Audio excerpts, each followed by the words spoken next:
दहशतवाद विरोधी पथक युसूफ अली खदान परिसरात 6 जानेवारी रोजी गुन्हेगाराचा मागोवा घेत गस्त करीत असताना विश्वसनीय सूत्रांकडून माहिती मिळाली की कमल सिंग उमराव सिंग बावरी वय 50 वर्ष ही व्यक्ती त्याच्या घरात तलवारीसह इतरही धारदार शस्त्र तयार करून ते विक्री करीत आहे.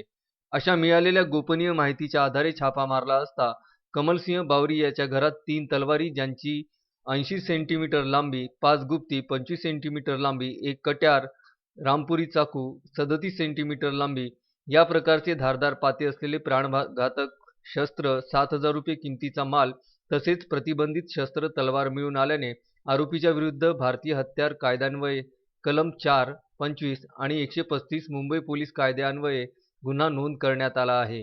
ही कार्यवाही जिल्हा पोलीस अधीक्षक जी. श्रीधर यांच्या मार्गदर्शनाखाली दहशतवाद विरोधी पथकाचे विभाग प्रमुख विलास पाटील आणि त्यांच्या सहकाऱ्यांनी केली. बाळासाहेब गणोरकर, विदर्भ न्यूज, मूर्तिजापूर.